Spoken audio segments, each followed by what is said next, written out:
could you scream in slow motion for me here? He's created a very in-depth universe. Could you sort of die a little bit slower for me? It's so cool. I'm so going to read more graphic novels. And that's a whole other way of experiencing the story.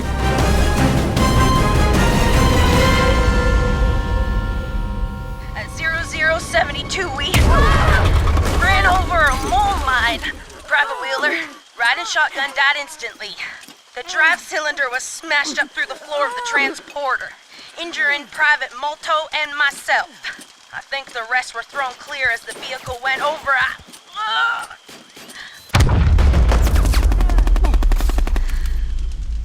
We pulled all the text out of the actual comics, literally, and just formatted them into a drama sort of script. And then it was my job, I think it took about a week per comic, to go through the script, looking alongside with the comic, and to first of all pick up any details that are uniquely visual and make sure that they're in the script. And then it's just been a process of, you sit with the actors, you get from them what you want. And I mean, that has been so much fun. So some of the most surreal notes I've ever had to give to actors, like, could you scream in slow motion for me here? And could you sort of die a little bit slower for me? The whole job of directing these things is you've got to bring the actor into what you're hearing. 2000 AD has always had 5 or 6 strips in it. And I think one of its greatest assets has always been the fact that it is an anthology. Sláine is extraordinarily well done fantasy, sort of sword and sorcery, with a wonderful folkloric background to it. Halo Jones is just an amazingly inventive story with a very strong female character in the middle of it. So that's terrific. Judge Dredd is the 2000 AD strip. So in that, it's almost like what Penguin's doing is a great issue of 2000 AD. And that's how an anthology works, and that's why 2000 AD has been going since 1977.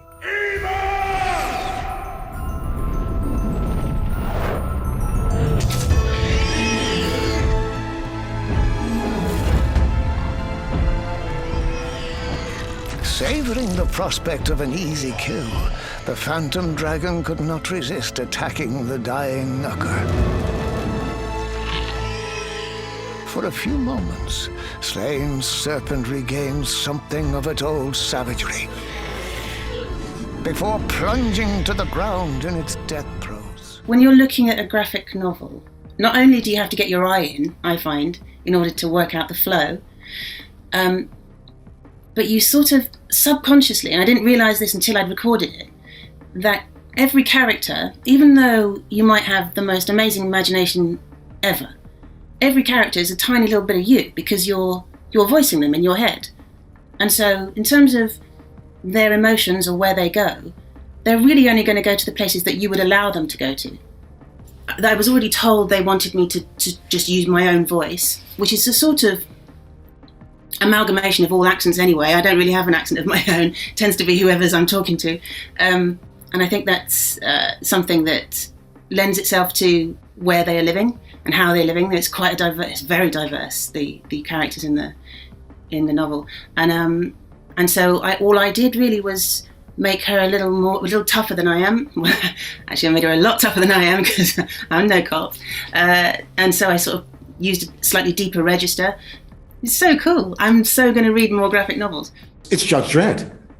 So of course I'm going to do it. And you know, you read the first 3 pages and you go, this is quality stuff. I'll be happy to do this. The first thing you do is you read through read through it as a story as best you can. If you've got time to, sometimes you don't have time to. But if you read your line, if you like, what you are having to say, you can often pick up from the language exactly what kind of intent the author had. So that's what I always do, sort of bow to the author and go, what were they trying to do? And give them the benefit of the doubt that, you know, this is done as best as they could do it. So what I did is then sort of tuned into that voice, which sort of lent itself to that kind of, you know, the guard voice, the one that can see all and will tell you all, but is also interested in what's going to happen next. You know, so that there's a lot of that in there, which is really delightful to read. And sounds good even just as you're reading it out loud. You go, oh, that's I can hear myself listening to that. So it's getting those sort of nuances into what could be quite flat narration. That's, I find, an interesting challenge. And the words really lent themselves in this one. Welcome to the pit. The graffiti ran. The unwritten message was, abandon hope. For years, Sector 301 had been a dumping ground, not merely for judges, but humanity in general. A huge open sewer into which the city poured its mistakes. I've always been a science fiction nut. So I see this and I think what I love about Dan's work is that he's created a very in-depth universe, which is detailed and actually not too far away from a place that we can see ourselves, if we're not careful. So it's rooted in realism, which is what really, makes it joyful for me. I mean, I'm as much an audience as a reader is. So I allow the work of the artist, the work of the creator, and the dialogue, whoever creates the dialogue, to just wash over me as if I was just enjoying it for pleasure. And, I allow my own imagination to be triggered. So, basics. 3 cults known to Ludmilla HSD. The Exhalation, the Private Sanctuary, and, somewhere here, the Red Visor, aka the Sun Gazers, aka the Shiners. One of the great things about Halo Jones is, as you said, she's a kind of normalish girl in this sort of extraordinary space and time. And so there's a really lovely sort of human aspect at the core of it all. And actually, I think so much of the story is the interrogation of human beings, irrespective of what time and setting that we're in, sort of us at our very best and us at our very worst. And I really felt that with Halo, and something about the sort of aspiration that she has to something better is, I think, a thing that human beings are always going to feel, no matter how far technology advances and how great things get or how terrible things get. We're always going to have that feeling, and that sort of drive towards more than just survival, right? The audience can't see anything, they can only hear your voice. So because you've taken away some of the senses, you have to work a bit harder to make sure that you get across all the story and all the, really paint the picture. Obviously there's sound design and stuff that goes in afterwards, but to really paint the picture of the characters and who everyone is and make sure that everything is really as vivid as possible. For me, book 3 was interesting because it's quite a big shift in tone, and it really is the place where I felt like, you hear more of Halo's voice in that through her diary entries, but that's really the place where you start to feel her consolidating some of the things she's been through and some of the things that she's learned along the way.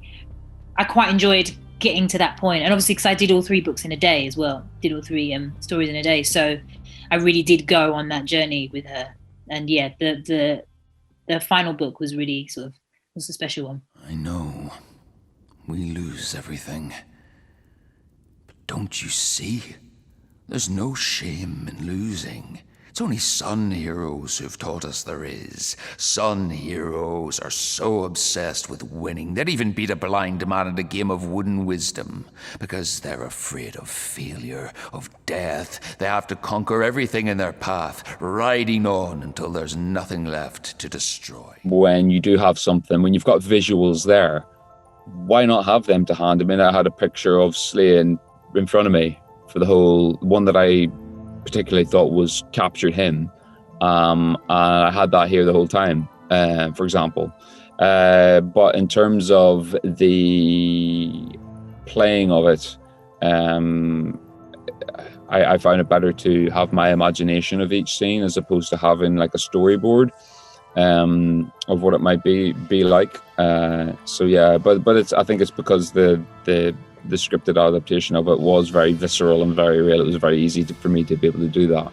And imagine what some of these creatures like the Sly Feg might actually be like. Normally the hero is always doing brave things, right? Oh, okay. He's always, rescuing beautiful women from, evil ogres who've got them trapped in dungeons. And we're thinking, okay, we've seen all this so many times before. Why do I want to add to this mythos? what can I say that's different? I'm half Irish, and I wanted to understand and make sense of what you might call my Celtic heritage. It became obvious that if I was following the Celtic legends, that they did not conform to the heroic fantasy image that's most popularly related to Conan, who's, you know, pumping iron, he's full of testosterone and all the rest of it. And the Celtic legends didn't correspond to that. They have incredibly powerful, dangerous women in it, of which perhaps the best example is Maeve, who turns up in the Horn God. So, it was like a journey of discovery. I had to rediscover things. A lot of us are used to fantasy when it's been kind of processed, as in Game of Thrones. So it's kind of designed always for a modern audience, whereas Sláine, it's a rebuilding of the past to say, okay, let's try and make these stories accessible to a modern audience, but let's not compromise too much with the original material.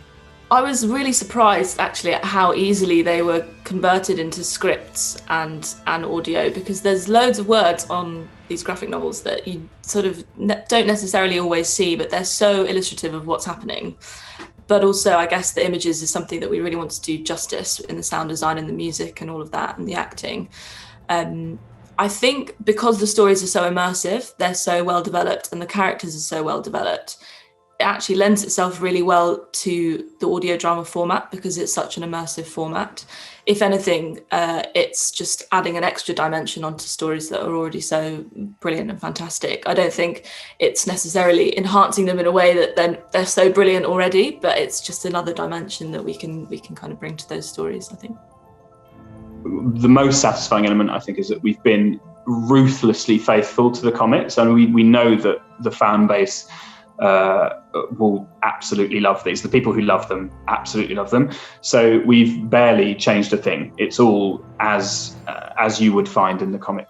When you take something from one medium to another, you can be truthful to the spirit of the thing that you're taking it from, but you have to kind of, there is going to be an element of you in that story. So whoever takes that on and whatever they do with it, it's going to be their take on that.